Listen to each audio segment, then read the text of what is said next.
The dust swirled in small eddies around 4-year-old Tommy's bare feet as he squatted near the edge of the yard, poking at the dirt with a stick. His cheeks smudged with the fine Wyoming soil that seemed to coat everything in this drought-stricken summer of 1884. Sarah Harrington watched from the doorway of their modest homestead, her heart aching at the sight of her son playing alone in the barren yard, making do with nothing but his imagination and whatever he could find in the dirt. The farm had been Thomas's dream, her late husband's dream, not hers. She'd followed him west from Missouri with stars in her eyes and love in her heart, only to lose him to typhoid fever last winter. Now it was just her and Tommy, struggling to hold onto the land that had taken everything from them yet was all they had left.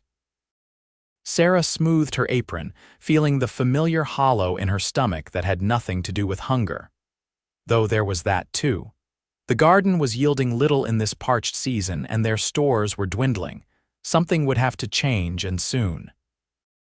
The sound of hoofbeats drew her attention to the dusty road that led to town. She shaded her eyes, watching as a lone rider approached, his tall form silhouetted against the blazing afternoon sun. Visitors were rare out here, 10 miles from the nearest town. "Tommy, come here," she called, instinctively drawing her son close as the stranger dismounted at their gate. The man removed his hat, revealing dark hair and a sun-bronzed face. He couldn't have been much older than her 25 years, but his eyes held the weathered look of someone who'd seen his share of hardship. "Afternoon, madam," he called, keeping a respectful distance. "Name's Jackson Wells. My horse threw a shoe about a mile back. Wondering if I might trouble you for some water." Sarah hesitated, one hand on Tommy's shoulder. Her husband had always been welcoming to strangers, it was the way of the frontier, but being alone had taught her caution. "We've got water," she finally answered. "The well's around back." "You're welcome to it." "Much obliged." He smiled, and despite her wariness, Sarah noticed the warmth in his expression. He led his limping horse through the gate, giving Tommy a friendly nod as they passed. Tommy broke free from her grip, following the stranger with curious eyes. "Is that your horse, mister?" he asked, his voice small but eager. Jackson Wells turned, looking down at the boy with a gentle expression. "Sure is, name's Renegade. He's a good horse, just needs a little help with his shoe." "I never rode a horse," Tommy said wistfully. The man's face softened. "Well now, that's a shame for a young cowboy like yourself." Sarah stepped forward. "We haven't had horses since my husband passed. Just the milk cow and some chickens." Something flickered in the stranger's eyes, understanding, perhaps, or sympathy without pity. "I'm sorry to hear that, madam." "Sarah," she said, surprising herself. "Sarah Harrington, Mrs. Harrington." He tipped his hat. "And who might this young man be?" "I'm Tommy," her son declared proudly. "I'm 4.5, Jackson smiled, a genuine smile that reached his eyes. 4.5 is mighty grown up.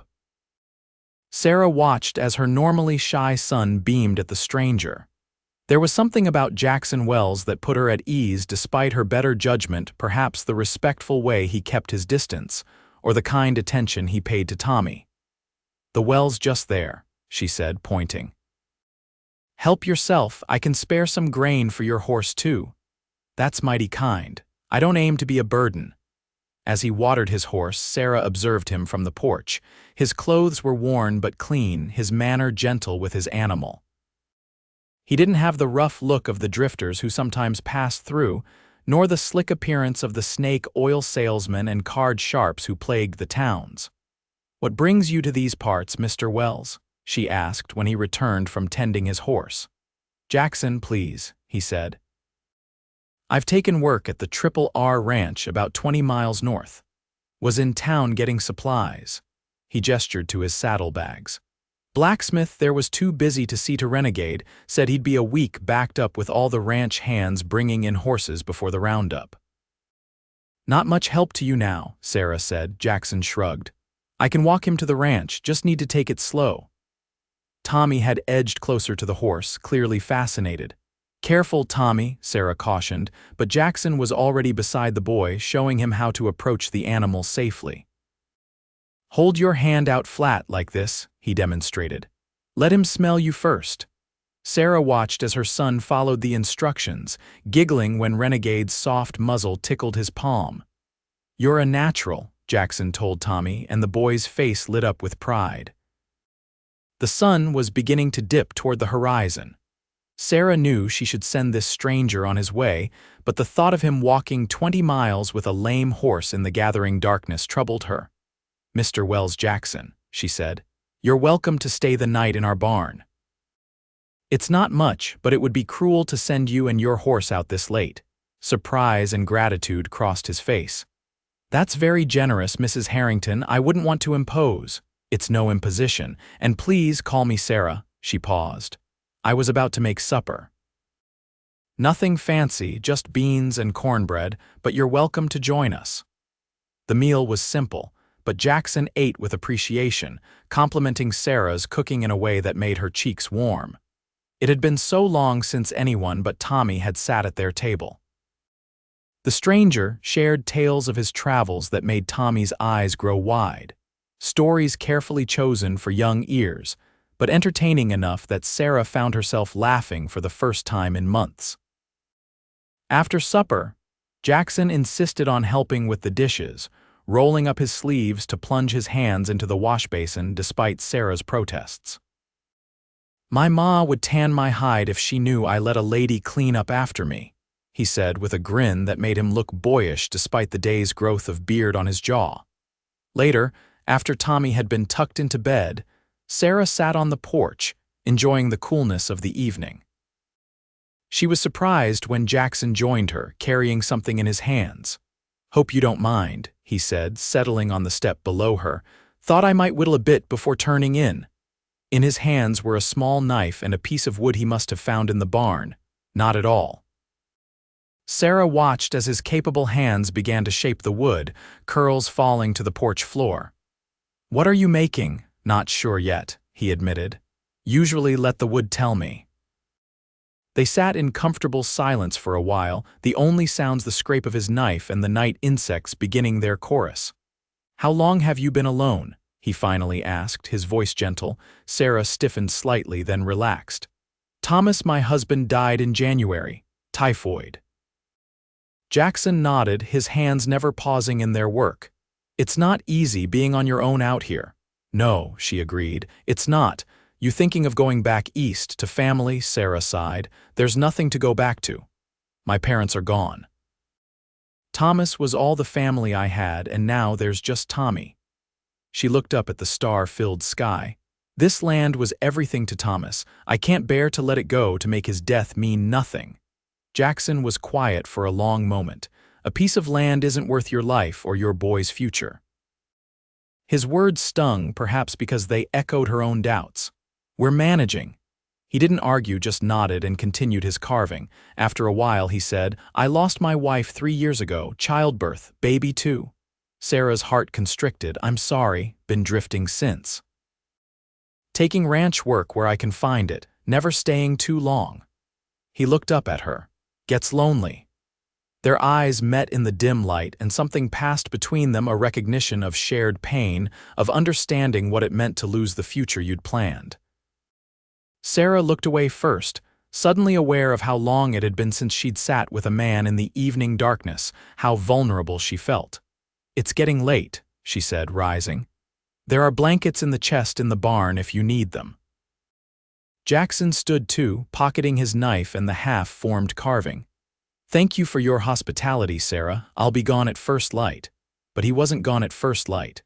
When Sarah woke, she found him in the yard, examining her broken plow with a critical eye.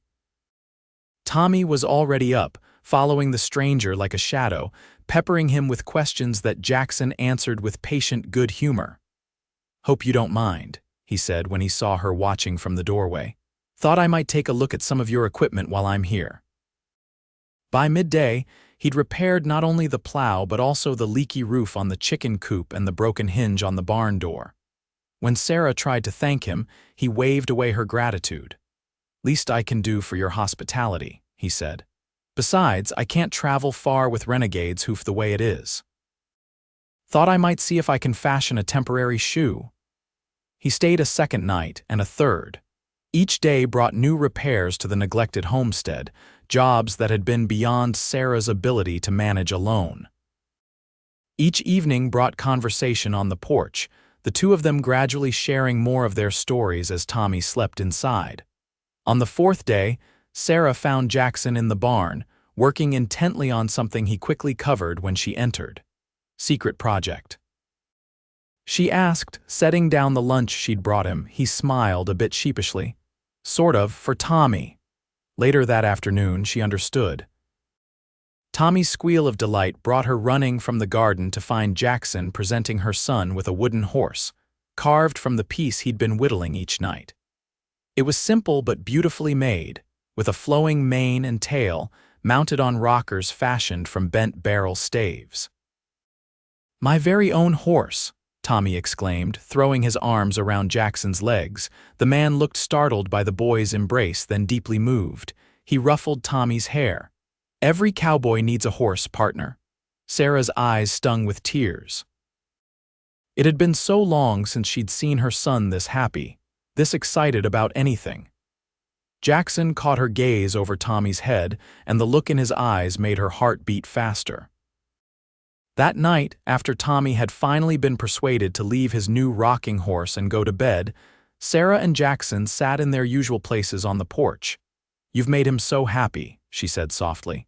"Thank you." Jackson's hands were still, no whittling tonight. "He's a special boy. Reminds me of what my son might have been like." Sarah's heart ached for him. "You would have been a wonderful father." He looked up at her, his eyes serious in the lamplight spilling from the window. "Sarah, I need to ask you something." She nodded, her mouth suddenly dry. "I've been offered a permanent position at the R. Foreman's leaving and they want me to take over." He paused. "It's good work, steady pay. I'd have a cabin of my own on the property." "That's wonderful," Sarah said, ignoring the hollow feeling in her stomach at the thought of him leaving. Of course he had to go. He had his own life, his own path. These few days had been nothing but a brief intersection of two lonely roads. "I'd like you and Tommy to come with me," he said, the words tumbling out quickly. I mean I wouldn't presume. You'd have your own room, both of you." He took a deep breath. "This place is killing you, Sarah. You're working yourself to the bone, and for what? Land that won't yield enough to keep you fed." Sarah stared at him, stunned.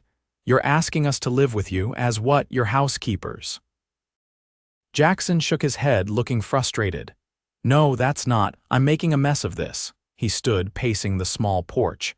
"I care about you, Sarah, both of you, these few days. They've meant something to me. I thought maybe you felt it too." Sarah's heart was pounding. "Jackson, we barely know each other." "I know," he said, kneeling before her so they were eye to eye, "and I'm not asking for promises, just a chance. Come to the R. Let me help you and Tommy have a better life if after time you find you want something more between us." "Well, I'd consider myself the luckiest man alive. But if not, I'll still have done right by a woman and child who deserve better than this hardscrabble existence." Sarah looked into his eyes, seeing sincerity there and something more hope, longing, the same loneliness she felt in her own heart. But fear held her back. "I can't leave," she whispered. "This land was Thomas's dream." "And what about your dreams, Sarah? What about Tommy's future?" The question hung in the air between them. Sarah had no answer. Jackson stood. "I understand. It was presumptuous of me to ask." His voice was steady, but she could see the disappointment in his eyes. "I'll be leaving in the morning. The R is expecting me." Sarah nodded, not trusting herself to speak. She rose and went inside, closing the door behind her. She leaned against it, tears streaming down her face as she listened to his footsteps cross the porch and descend the steps, heading toward the barn. Sleep eluded her that night. She tossed and turned, Jackson's words echoing in her mind. "What about your dreams?" The truth was, she'd stopped dreaming when Thomas died, had focused only on survival. But these past few days with Jackson had awakened something in her: hope, possibility, the dangerous feeling that there might be more to life than merely enduring. Dawn was breaking when she made her decision. She dressed quickly and went to wake Tommy. "Are we going somewhere, Mama?" he asked sleepily as she helped him dress. Maybe, she said, her heart racing. We need to talk to Mr. Wells first. They found Jackson in the barn, saddling Renegade. He turned at their approach, surprise evident on his face. You're up early, he said, his eyes moving from Sarah to Tommy and back again. Questioning, Sarah took a deep breath. Before you go, I want to ask you something, he nodded, waiting. This position at the Triple R. Would there be work for me too? I won't be a charity case, Jackson. If Tommy and I come with you, I need to earn my keep. Hope dawned in his eyes. The ranch owner's wife was just saying they need help with cooking for the hands. And there's a small school for the rancher's children where Tommy could. I can cook, Sarah interrupted. And I can clean, mend, garden, whatever's needed. I know you can, Jackson said softly. You're the strongest woman I've ever met, Sarah Harrington. Tommy tugged at Jackson's pant leg. Can I bring my horse? He asked, his face serious. Jackson knelt down to the boy's level. Absolutely. Every cowboy needs his trusty steed. And can you teach me to ride a real horse someday? I'd be honored, Jackson said, his voice thick with emotion. He looked up at Sarah, a question in his eyes. We'll come, she said. Not with expectations, but as friends, and we'll see where the path leads. The smile that broke across his face was like sunrise after the longest night. That's all I'm asking for, Sarah. A chance to see where the path leads. It took 2 days to pack up the homestead, to decide what to take and what to leave behind. Sarah found herself surprisingly unemotional about leaving the place that had been her home for 3 years. The land held Thomas's dreams, yes, but also his grave beside the cottonwood tree. She would always honor his memory, but perhaps it was time to start building something new. Jackson borrowed a wagon from a neighboring farm to transport their belongings. The journey to the Triple R took most of a day, Tommy alternating between excitement and apprehension, clutching his wooden horse the entire way. The ranch sprawled across a verdant valley, a stark contrast to the dusty patch they'd left behind. Cattle dotted the hillsides, and a cluster of buildings formed the heart of the operation. Sarah felt a flutter of anxiety as they approached. What if she'd made a terrible mistake? But the welcome they received put her fears to rest. The ranch owner's wife, Elena Russell, embraced Sarah like a long-lost sister. Jackson told us about you and your boy, she said warmly. We're so pleased you've come. It gets lonely out here with just the men and a few married hands' wives for company. The cabin Jackson had been promised was small but sound, with 2 bedrooms, a cozy main room, and a kitchen that made Sarah's eyes widen with appreciation. It sat a little apart from the bunkhouse where the single hand stayed, offering privacy while still being part of the ranch community. True to his word, Jackson took the smaller bedroom, insisting Sarah and Tommy take the larger one. This is your home now, he told them. I want you to be comfortable. The days settled into a rhythm. Sarah cooked for the ranch hands, finding satisfaction in their appreciation of her meals.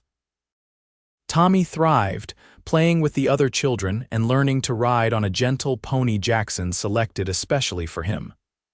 And Jackson. Jackson was a constant presence, respectful of her boundaries but always there with a helping hand, a kind word, a smile that increasingly made her heart skip a beat. Weeks turned to months. Summer faded to autumn, the aspens turning gold against the blue Wyoming sky.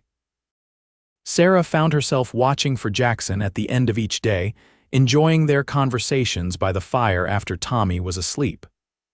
They spoke of everything and nothing, their pasts, their hopes, the small events of ranch life. Gradually, almost imperceptibly, something was growing between them, as natural and unstoppable as the changing seasons. On a crisp October evening, Jackson returned from a cattle drive that had kept him away for a week, the longest they'd been separated since coming to the Triple R. Sarah had a special dinner waiting, and Tommy could barely contain his excitement at seeing his hero again. After the boy was finally asleep, exhausted from recounting all his adventures to Jackson, Sarah and Jackson sat by the fire, the silence between them comfortable yet charged with unspoken feelings. "I missed you both," Jackson said finally, his eyes on the flames. "More than I expected." Sarah's heart quickened. "We missed you too." He turned to look at her, his expression serious. "Sarah, I know we agreed to take things slow, to be just friends, and if that's still what you want, I'll respect it, but these past months—" He paused, searching for words. "I've fallen in love with you, with both of you, and I needed you to know." Sarah met his gaze, seeing the vulnerability there, the fear of rejection. She reached across the space between their chairs and took his hand. "I think I've been falling in love with you since you built Tommy that wooden horse," she admitted softly. "I was just too scared to admit it, even to myself." The hope that blazed in his eyes took her breath away. "Are you still scared?" he asked. She considered the question seriously. "Yes," she finally said. "But not of you, of losing again, of pain, but I'm beginning to think that some things are worth the risk."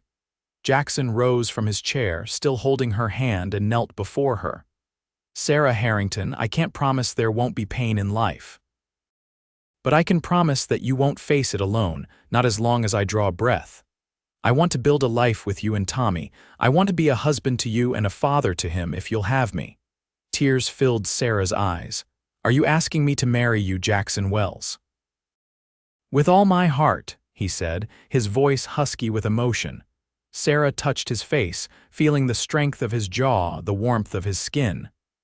This wasn't the wild, impetuous love she'd felt for Thomas in her youth. This was something deeper, more solid, a love built on friendship, on shared struggles and joys, on the daily acts of caring and respect. "Yes," she whispered. "Yes, I'll marry you." Their wedding was a simple affair held in the ranch's main house just before Christmas.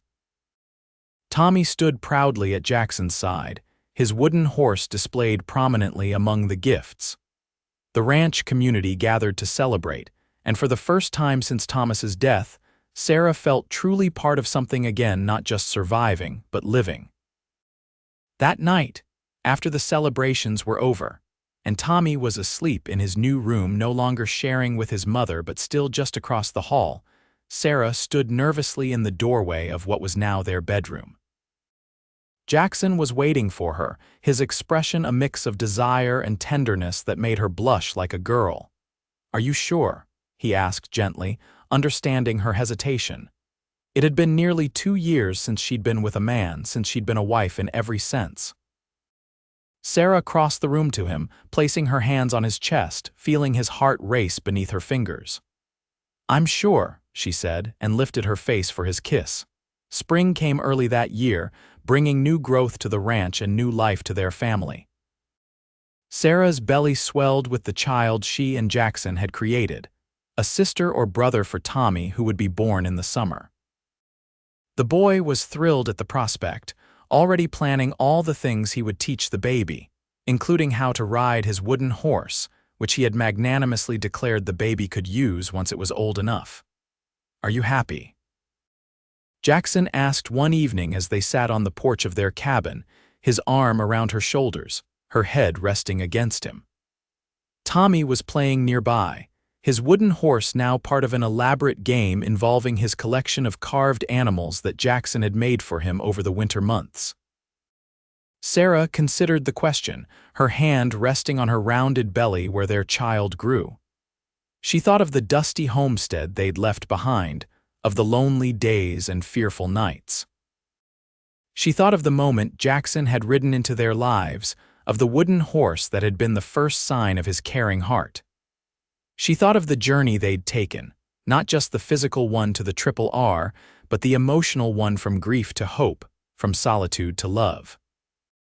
"Yes," she said simply, "I'm happier than I ever thought I could be again." Jackson's arms tightened around her. "Me too," he murmured against her hair. They watched as Tommy played in the last golden light of the day, his laughter carrying on the spring breeze. The wooden horse rocked beneath him, a symbol of the love that had brought their family together, of the man who had seen a lonely boy playing in the dust and decided to stay. 5 years later, Sarah stood on that same porch, watching as Jackson taught their daughter Rose to ride her own pony. Tommy riding alongside them on a horse he'd helped train himself. The wooden horse still had a place of honor in their home, a reminder of beginnings, of second chances, of the unexpected ways love finds us when we need it most. Sarah's hand rested on her belly, where their third child was just beginning to make its presence known. She hadn't told Jackson yet, was saving the news for his birthday next week. She smiled, thinking of how his face would light up, how Tommy would immediately begin planning adventures for his new sibling, how little Rose would solemnly explain all the important things a baby needed to know. The life they'd built together wasn't perfect. There were still hardships, still disagreements, still days when the weight of running a ranch seemed overwhelming. But they faced everything together, their love stronger for having been chosen with open eyes, for having grown from friendship and respect into something that sustained them through all of life's seasons. As the sun began to set, Jackson looked up and caught her watching. He smiled, that same warm smile that had first touched her heart on a dusty homestead years ago. He said something to the children, then rode toward her, dismounting at the bottom of the porch steps. "What are you thinking about, looking so peaceful?" he asked, climbing the steps to stand beside her. Sarah leaned into him, feeling the solid strength of him, the steadiness that had become her anchor. "I was thinking about wooden horses," she said, "and how sometimes the greatest gifts come when we least expect them." Jackson laughed softly, wrapping his arms around her. "Best thing I ever carved," he agreed, pressing a kiss to her temple. "Brought me the family I thought I'd never have." As the children dismounted and ran toward them, filling the evening with their chatter and laughter, Sarah silently thanked the twists of fate that had brought a dusty, sun-bronzed stranger to her door that summer day.